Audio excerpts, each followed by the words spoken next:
How is it that men like Andrew Tate, Donald Trump, Conor McGregor, and Vladimir Putin can represent masculinity to many men?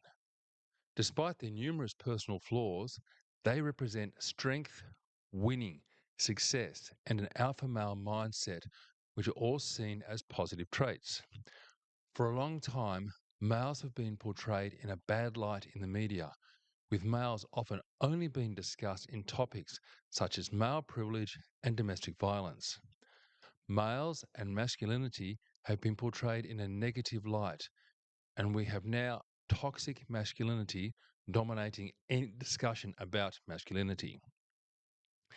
In the absence of positive discussions about masculinity and an absence of positive male role models, a vacuum was created that was filled with the likes of Tate, Trump, McGregor, and Putin. So, can we put forward a model of masculinity that is not toxic? So, it's not Tate, Trump, McGregor, and Putin. Who are the real men? And so it goes, go round again. But now and then we wonder who the real men are. Whoa,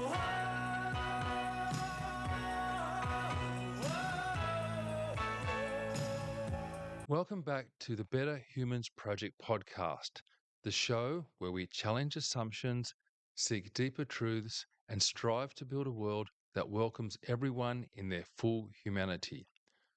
I'm your host, and today we're tackling a question that's both timely and timeless. Can masculinity not be toxic? It's a question loaded with history, culture, and emotion.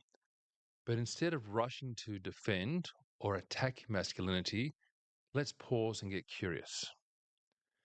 Now, if you're here, you've likely heard the phrase toxic masculinity tossed around, maybe in articles, maybe on social media, maybe even at the dinner table. It's often used to critique behaviors that are aggressive, domineering, emotionally repressed, or even harmful, all in the name of fitting a narrow definition of what it is to be a man. But today we're flipping the script. We're not asking how masculinity gets distorted, we're asking how it can heal. How masculinity, when anchored in purpose, vulnerability, and shame resilience, can nourish rather than deplete. So let's be clear, masculinity itself isn't inherently toxic.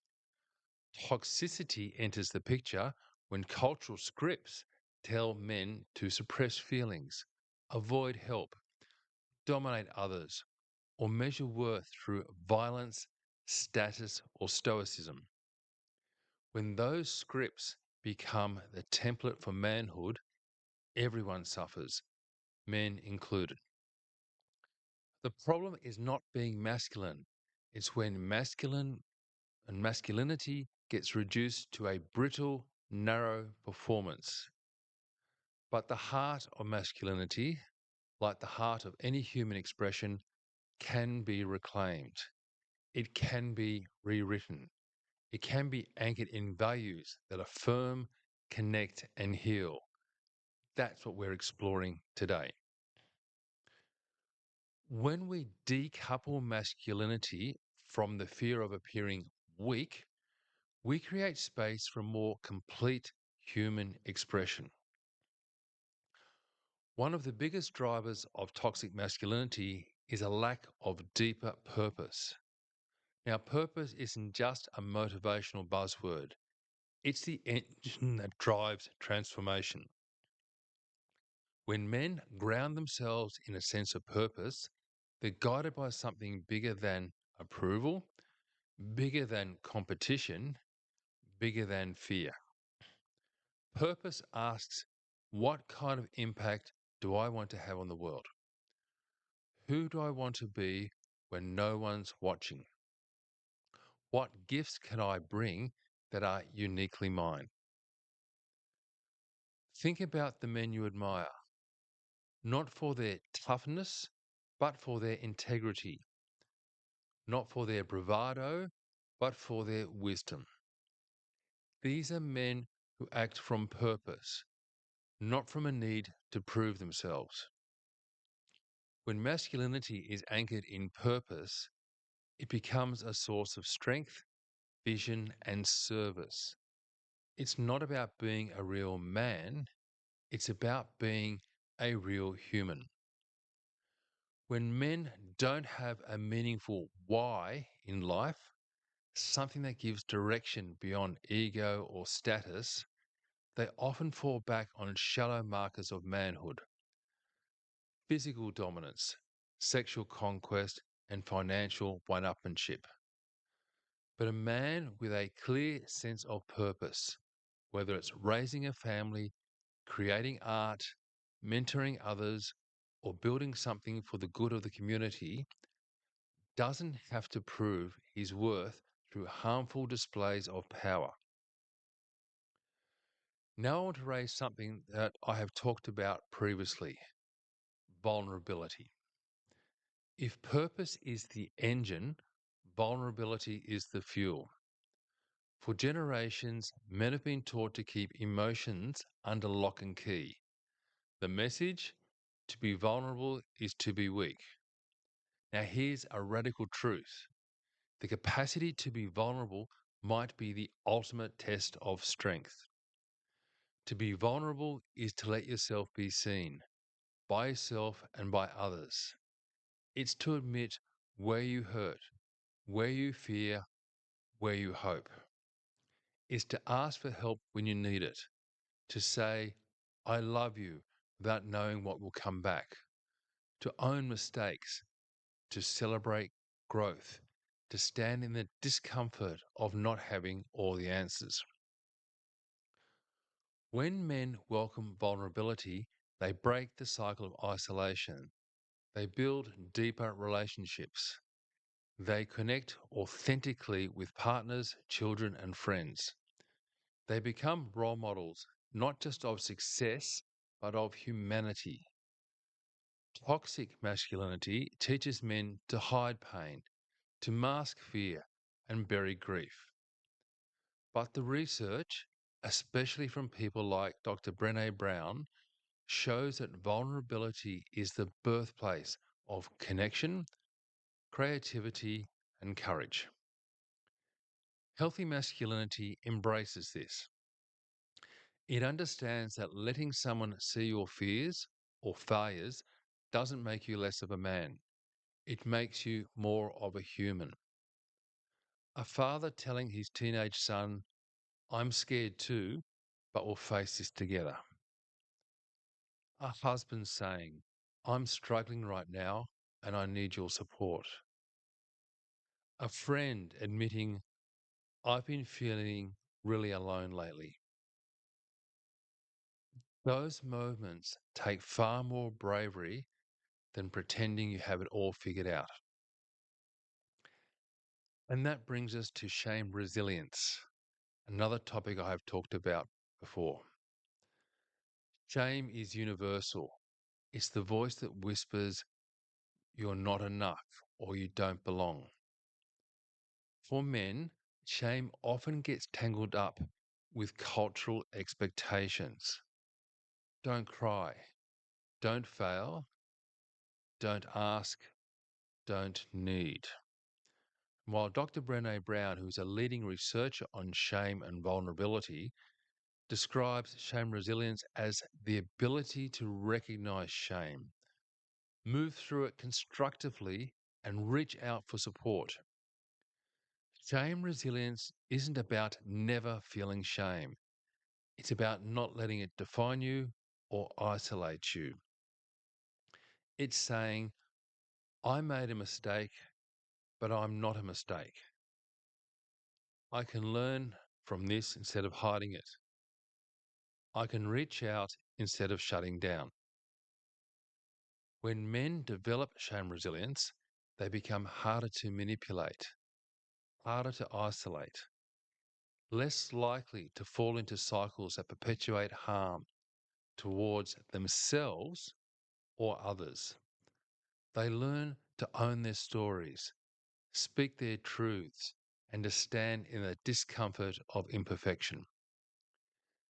Shame resilience is built through empathy, honest conversation, and self compassion.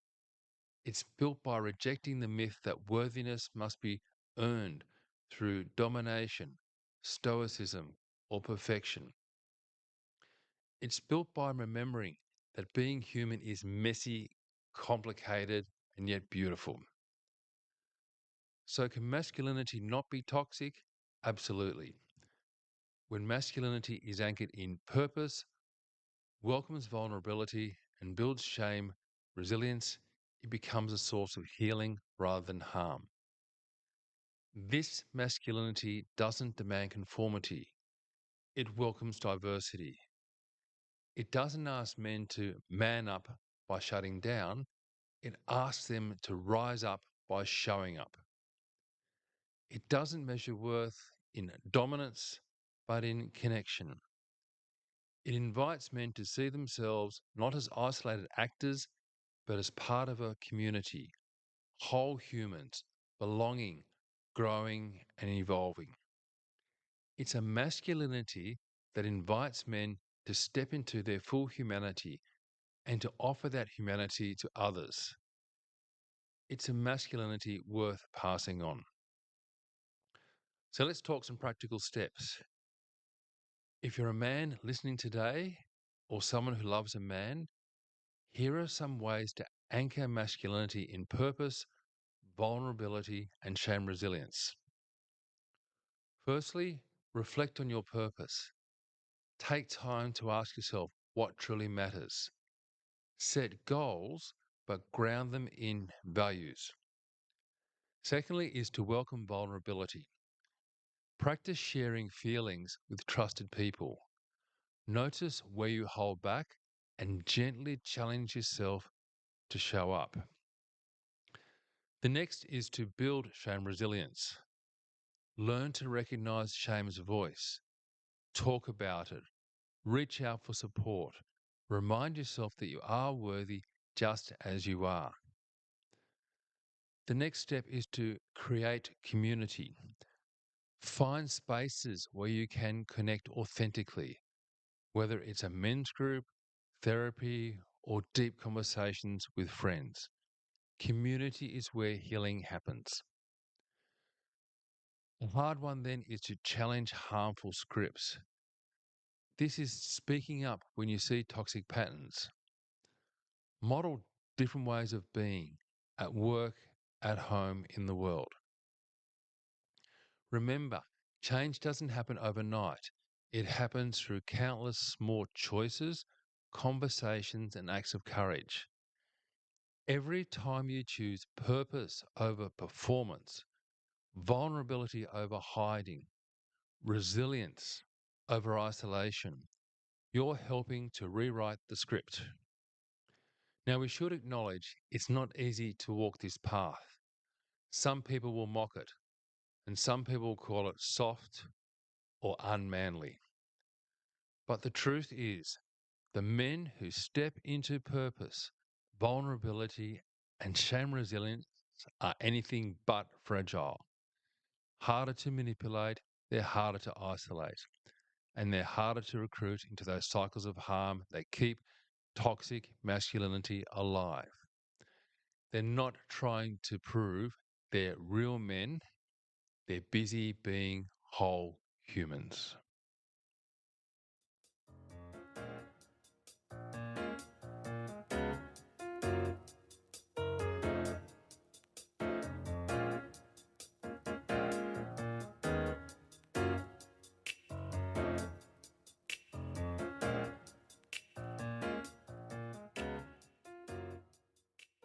So, if you were asked to name strong men of ancient times, the list would probably include the likes of Alexander the Great, Julius Caesar, Genghis Khan. Remember, the Romans worshipped their gladiators. So perhaps the idea of role models for men simply hasn't moved with the times and is steeped in a history of looking up to physically strong men and dominating men like conquerors and rulers. But shouldn't we be thinking more of men like Aristotle, Socrates, and Plato? So, can masculinity not be toxic? Simply, yes, absolutely. When it's anchored in purpose, when it welcomes vulnerability, and when it builds shame resilience. That's the masculinity that heals instead of harms. That's a masculinity that's worth passing on. So let's start talking about masculinity in a positive light and start promoting role models who are real men. And of course, start acting in a manner that is consistent with a healthy masculinity.